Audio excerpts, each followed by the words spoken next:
Benjamin Rizzuto Capstone presentation. This is the John and Mary Hess case study. Hey, John. Hey, Mary. Good to see you too. Glad you made it into the Zoom meeting yet again. First and foremost, thanks again for taking some time to meet with me. I know you two have been busy. And with that, how was your trip to Europe? It's great to hear it. Glad you got to visit so many places. And I'm glad you're able to do it since everything's been a little bit crazy, of course, with travel these days. I know Europe is going to be at the top of my family's list when things get a little easier. But overall, I'm thrilled to be sitting down with you all today because this is a big meeting for us. You all have spent a lot of time over the last few weeks letting me into your financial lives and your personal lives so that I can truly understand your goals and your concerns and the things that keep you up at night, because that's really one of my goals, is to help you sleep a little bit better. Not to mention all of that, you've worked really hard in gathering up a lot of financial information that has helped me build the financial plan that we're going to be going through today. So first off, let me thank you for that. I do greatly appreciate it. So today is the day that we will finally get a chance to go through the financial plan that I've built for you two. You two should have a copy of this comprehensive financial plan. I know we made copies and sent them to you so that we can go through them here together today.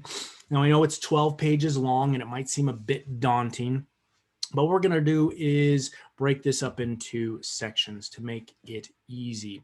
All right. So just so you understand what we're going to be going through today, we're going to talk about the scope of our engagement, how we're going to work together. We're going to make sure to clarify and memorialize your goals. We're going to talk about your risk tolerance. We'll talk about some of the assumptions I've used and the numbers I've used to create this financial plan. And then as we get into the financial plan itself, we'll talk about your financial health, your assets and liabilities, risk management. That'll get into insurance, investment planning. We'll talk about your risk tolerance and your asset allocation. We'll talk about retirement planning, income tax planning, and then finally, we're going to finish up with a discussion of estate planning. Now, my plan is to go through each section and finally give you a few action items that I believe are important to consider sooner rather than later. Now, as we go through this, feel free to stop me if anything doesn't make sense or if you'd like clarification. I want to make sure that you leave this meeting feeling clear on what I've put together so you can make the best decision possible. Now, based on all that, is there anything else that you'd like to add to the agenda? Okay. Well, if something comes to mind, feel free to stop me. We can certainly cover it then or at the end of our time together today. So let's start with the scope of this engagement, how we're going to work together and what I've done to this point. So first off, I've prepared a statement of your net worth so you understand where you're at financially. Also, a couple things that you've asked me to do and we'll talk about today is reviewing insurance policies. We're also going to discuss the idea of long-term care insurance. From there, we'll talk about your investment portfolio, how we can maximize its performance, maybe increase some diversification, and also maximize the amount that we leave to your heirs. You've also asked me to review your estate. John, I know you were lucky enough to sell your business recently, so we'll discuss how that's going to affect your financial position and talk about how that's going to affect your estate and some of the gifts that you are thinking of leaving folks in the future. Finally, with your 401k and Mary, your 403b, you've told me that you want to distribute the maximum amount to your two children. So we'll talk about how that may play out. A couple other things that I want to make sure you're clear about. And this is, I think, it's important for you to understand that I may receive a referral fee of $1,333 from the insurance agent that referred you to me if you become a client.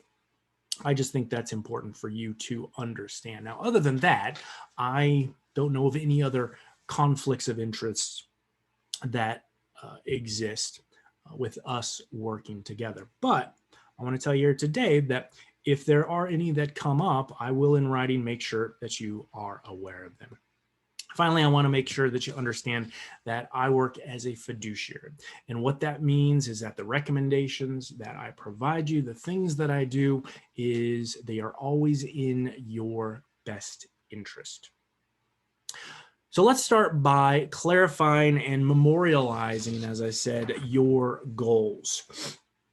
First goal that you mentioned to me, and if there's any change, please let me know. First goal was to reduce any estate and gift tax liability and ensure all estate planning documents are in order. Second goal was to review your insurance contracts and talk about long-term care. Your third goal is to possibly reduce personal income taxes. And then your fourth and final goal that you gave me is based on your risk tolerance, recommend a diversified portfolio that's going to meet your needs and expectations. Do all those sound correct to you? Okay, great. A couple other things that I want to touch on before we get into the financial plan itself. Risk tolerance, the amount of risk you all are willing to take on. I'll say this, you two are very willing to take on risk when it comes to your investments, and that's certainly fine. One thing you're not willing to do when it comes to your investments is invest in tobacco stocks. You told me the story about your parents. So that's something that I will and my staff will keep in mind when recommending and purchasing investments on your behalf, is that you do not want to invest in tobacco stocks. A couple other things, economic assumptions that we make in using, or that we use to create your financial plan. The risk-free rate we're using is 1%. The risk premium or market risk premium is 7%. We're using a market standard deviation of 11%, and we're assuming an inflation rate of 2.25%. So all that will get us to your financial plan. All right, and that financial plan is going to start with a summary of your financial health, which starts on page 2. Now, I want to talk about 3 ratios that we use a lot to get an idea of someone's financial health. The first ratio is what we call the current ratio. And what this does is it looks at your ability to pay off debt due within 1 year using cash that you have on hand. The industry goal is a ratio of 1. Meaning that you have exactly enough cash to pay off this year's debts. You all have a ratio of 40, meaning that you are in great shape. You can pay off your debts quite easily, or you have a 40x current ratio. This is great. Next, let's look at the debt ratio, and this allows us to zoom out a little bit, right? Here we look at total debt versus your total assets. Again, we have these industry goals, and the total debt and the industry goal here is that total debt should be no more than 40% of your total assets. When looking at your total assets, $12.9 million, versus your liabilities of $60,000, we can see that that percentage is well less than that 40%. In fact, it's less than 1%. So you're in great shape there. Finally, we want to look at the emergency fund ratio. Here we're looking at current assets, cash that you have on hand, and comparing them to your monthly living expenses. The industry goal is to have 3 to 6 months of assets on hand to deal with some sort of emergency. That being you lose your job, or your income decreases significantly, or you lose your income in general. Again, the industry goal is 3 to 6 months. You all are doing fantastic. You've got 27 months of cash on hand. So overall, you are in terrific financial health. Next, let's move on to risk management. And this is on page 3 as you're following along. And in this conversation, let's remember that second goal, reviewing your insurance contracts and talking about long-term care insurance. When it comes to long-term care, there's a stat that I think is really important here. The Department of Health and Human Services has indicated that people age 65 or older face a 40% chance of entering a nursing home. at some time during the remainder of their lives. And the odds of that increases to 60% by age 75. So based on that, even though you two are in excellent health, I think it makes good sense to purchase long-term care insurance for both of you. Looking at some of your other policies, when it comes to your primary home insurance, it's good that you have that in place, but I think the coverage needs to be increased. All right. We like to have 80% of a home's fair market value as far as coverage. The fair market value of your home is $775,000. 80% of that is $620,000. Right now, your policy only covers $400,000. So we'd recommend increasing that policy to $700,000. Looking at your vacation home, here you are in good shape. The home insurance covers $460,000. Based on the home's value, you'd need $440,000 of coverage. That's 80% of the fair market value of $550,000. So you're okay there, but of course we can revisit that in a year based on the way the house appreciates or depreciates. Auto insurance, I really wouldn't make any adjustments here. I think you all are in good shape with that. One thing that I would consider adding is an umbrella policy. This is something that you don't currently have, and I think it's a great form of risk management. And it's another type of personal liability insurance that covers claims that are in excess of the regular insurance coverage that you have, whether it be home or auto. Okay. And the nice thing about this is that it is relatively inexpensive coverage.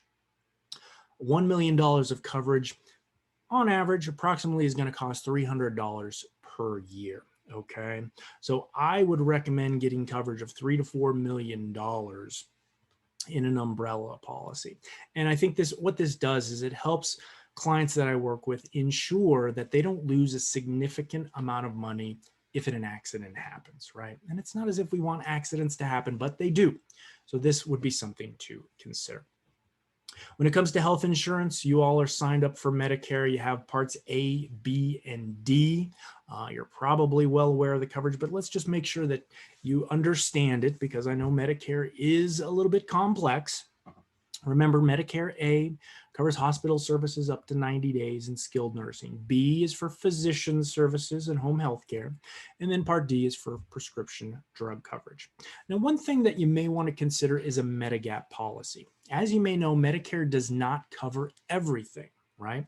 It may not cover a large hospital bill, but it also doesn't cover some more routine things like hearing aids and vision exams, right? Medigap policies can be useful in that case because they can fill the gap. So that's something you may want to consider talking about with your insurance provider. One final thing, you both have life insurance policies. I'm going to take those policies and we're going to actually talk about them in the estate planning section of this financial plan. Before I move on to investment planning, any questions that you have at this point? Okay, great. So on page 4, we'll look at investment planning. And here we're going to really focus in on your third and fourth goals, reducing personal income taxes and creating a diversified portfolio. Now, currently you have $6.2 million in investable assets. Those assets are currently allocated 70% to equity and 30% to fixed income. Along with that, you have a stock portfolio that has $940,000 in it, but it's only allocated to 4 stocks. Also, those stocks have a net unrealized gain of $20,000. Okay, so we'll talk about some recommendations there. When it comes to the recommendations, there's a couple things that I want to touch on: asset allocation and asset location. And we're going to use both of these to help you two out.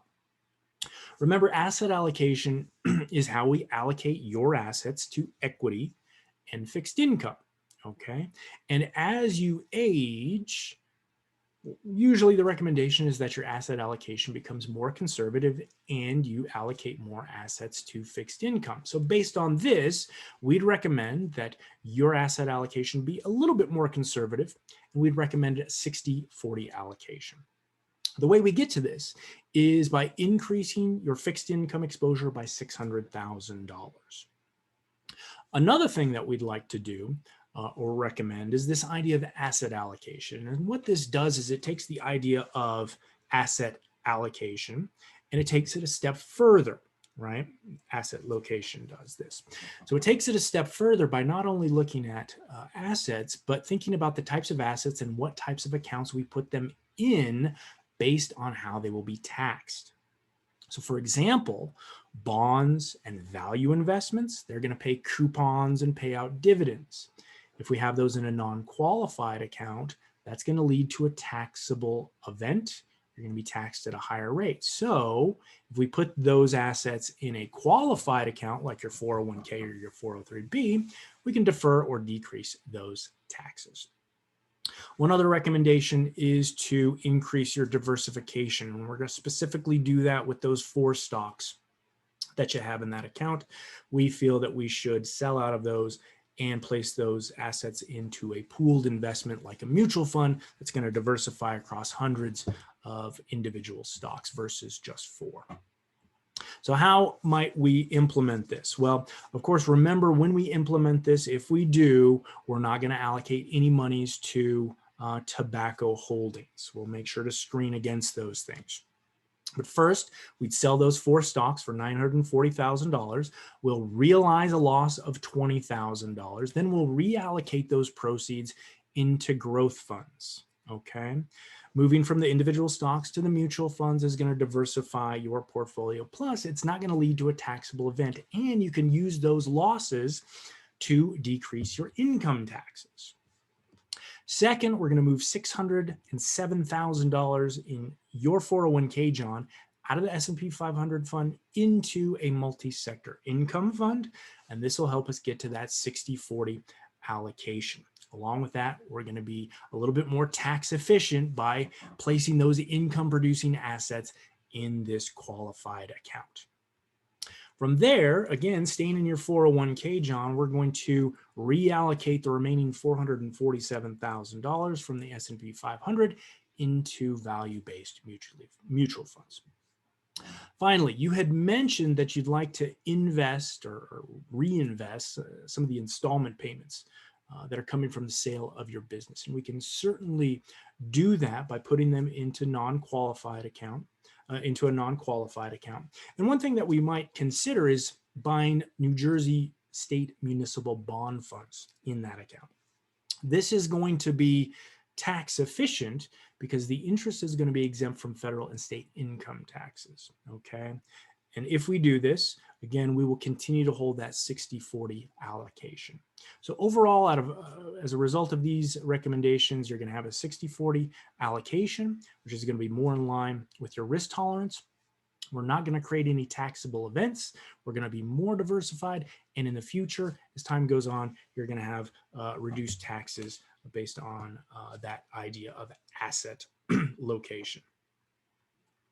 Next, let's go ahead and move on to the retirement planning section. This starts on the bottom of page 6. And when we think about retirement planning, we need to think about expenses and income in retirement. Okay.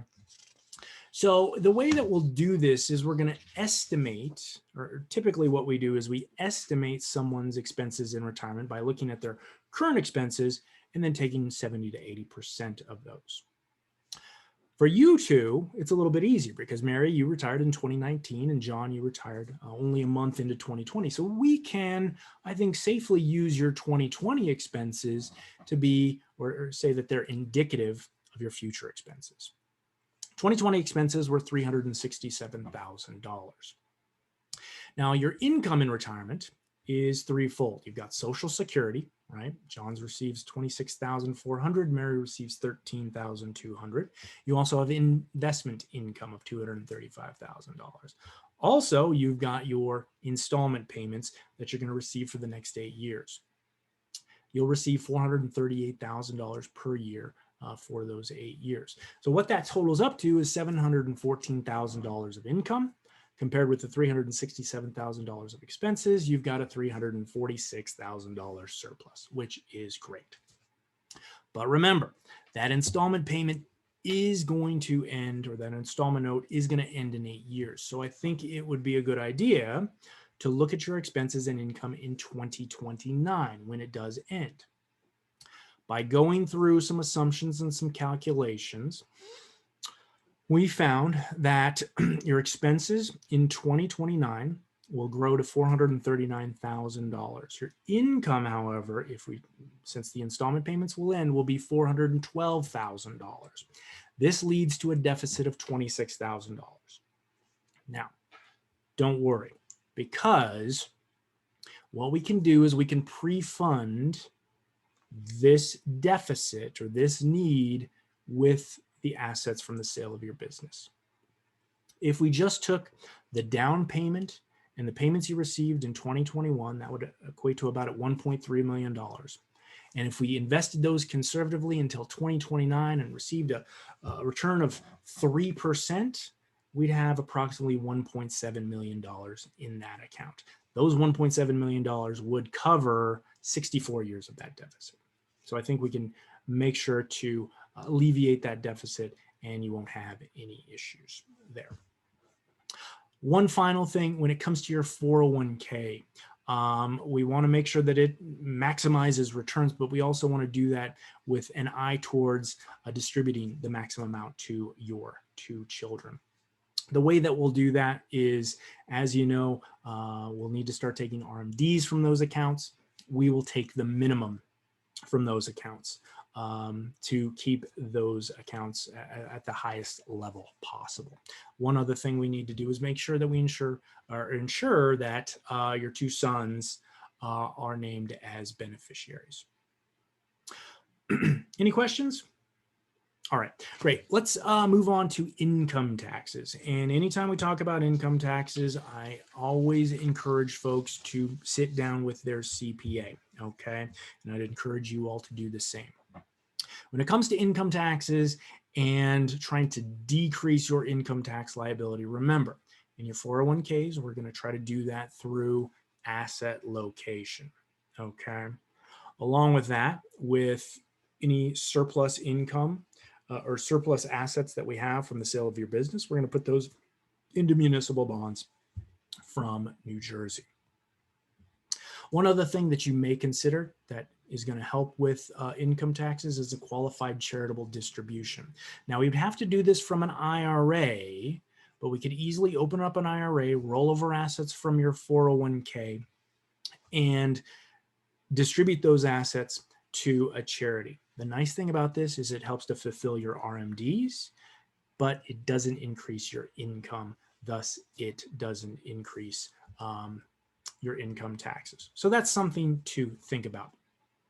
John, you also asked me about your stamp. And you've got a great story surrounding this stamp, but the main thing that you want to know is what is the tax liability associated with this thing? Well, based on everything that you told me, your cost basis in the stamp is $500,000 based on the way it was passed down from your father to your mother to you. Your cost basis is $500,000, but you believe it could be worth $1.55 million in 10 years. So your question is, well, what happens if we sell it for that $1.55 million? If we do that, you're going to have a capital gain of $1,050,000. That's the 1.55 million minus your cost basis, $500,000. What that would equate to is a tax liability of $294,000 based on the capital gains rates for collectibles, which in this case, you're lucky it's 28% versus the highest marginal rate of 37%. So it's a $294,000 tax liability that you're looking at. We'll talk about some options that you may have in the estate planning section, which is coming up next. Okay. One final thing that we'll talk about in the estate planning section is the sale of your business. Okay. And how we can utilize those assets to smooth the transfer of wealth and make sure that you provide as large a legacy as possible to your children and your grandchildren. So let's go ahead and finish up with the last section of our financial plan, your summary of estate planning. And here we're going to really focus on that first goal, reducing any estate and gift tax liability and ensure all estate planning documents are in order.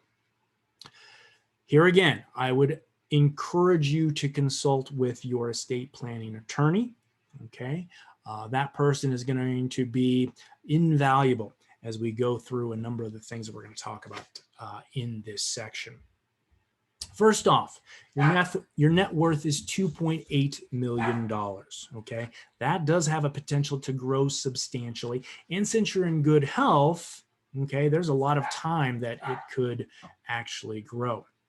The thing we need to think about with estate taxes is the lifetime gift tax exemption. That's $11.58 million per person, 23.16 per couple. We want to try to stay under that amount, because if you're over that amount, you could have a federal estate tax liability. So, like I said, your net worth is $12.8 million.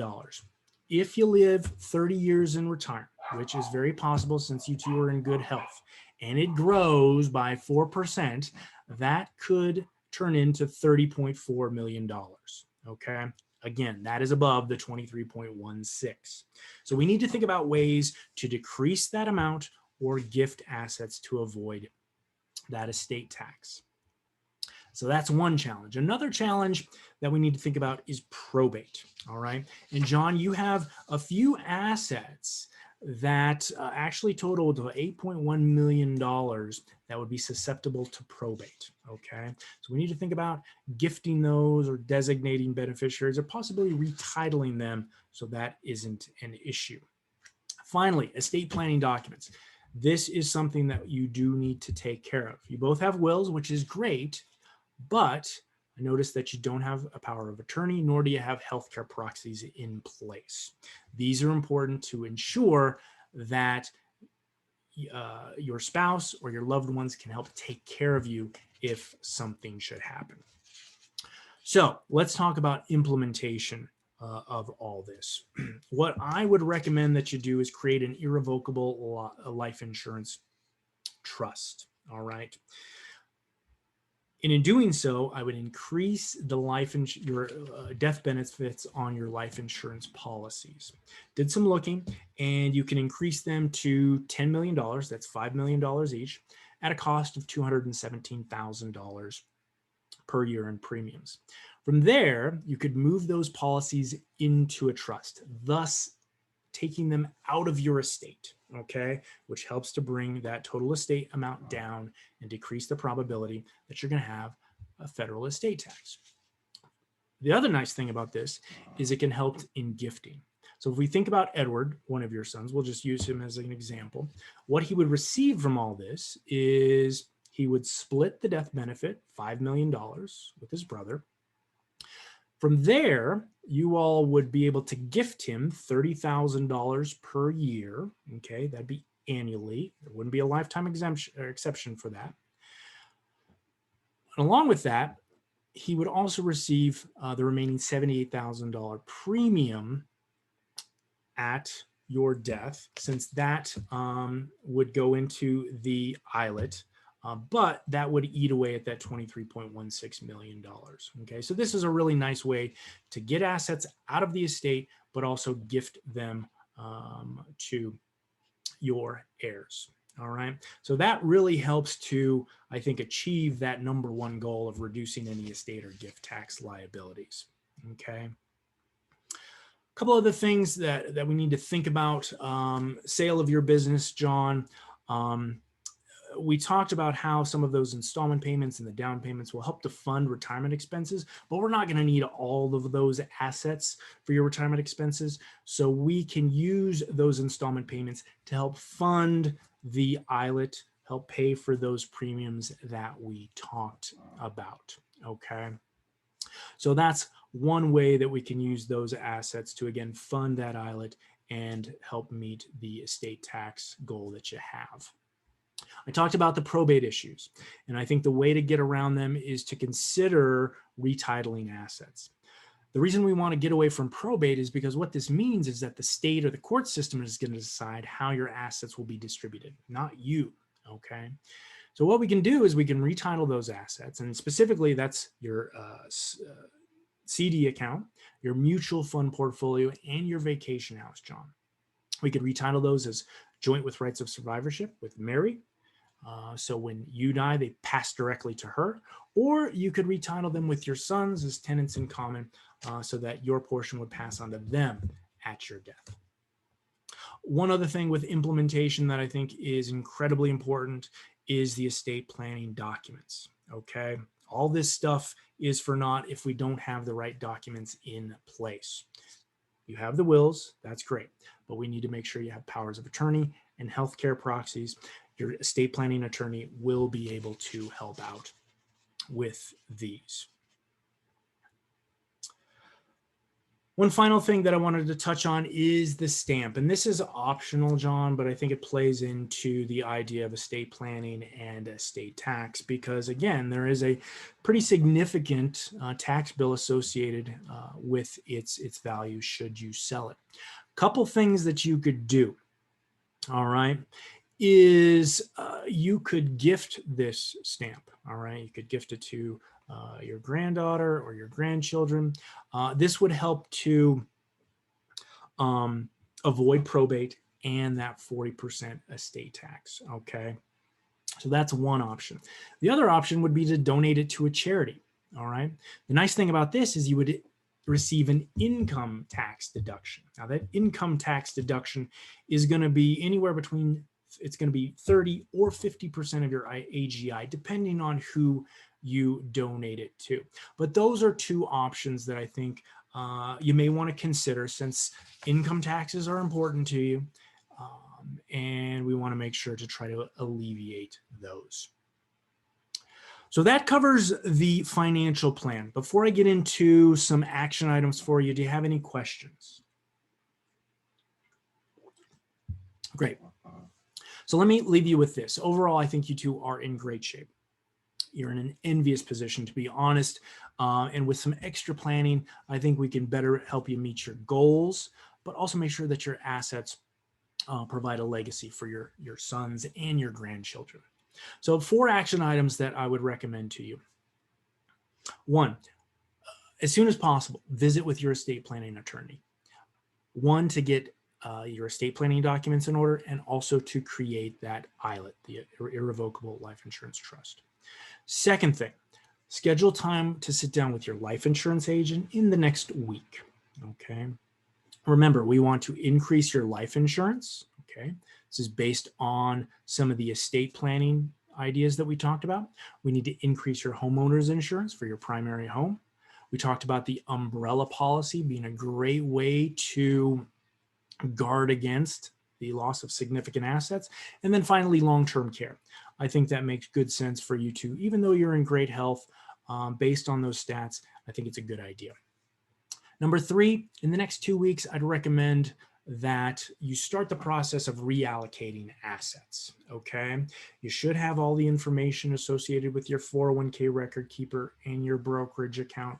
So we'll want to reallocate those to get you diversified, but also get your asset allocation better in line with your age and your risk tolerance. If you need any help with that, please reach out to us. We'd be happy to get on the phone with you to enact those transactions. And then finally, the one other thing that I'd ask is that we are able to schedule a follow-up meeting. We can do that next month. But the reason for this meeting is to really further discuss your wishes as far as your assets go and how you would like those assets to pass on to your sons and grandchildren, okay? I find many families don't think about this enough. And then when they pass on, or then it becomes an issue. So the one thing I would do is discuss those issues with you, help you rationalize what you want to do with them. And then I think it's important to start a conversation with your family members so that they understand what you're thinking and they understand how you would like the process to move forward. So those are 4 things that I would recommend that you do in the near term, again, over the next week to 4 weeks. So any questions based on anything that I have covered today?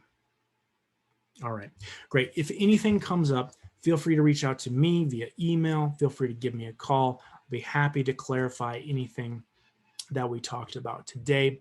Again, it's been a great pleasure being able to put this together for you. Hopefully, it's given you some ideas that you can discuss. And again, hopefully, we can work together in the future to make sure that you meet your goals. So, John, Mary, thanks again for coming in today. I appreciate your time, and I look forward to speaking with you soon.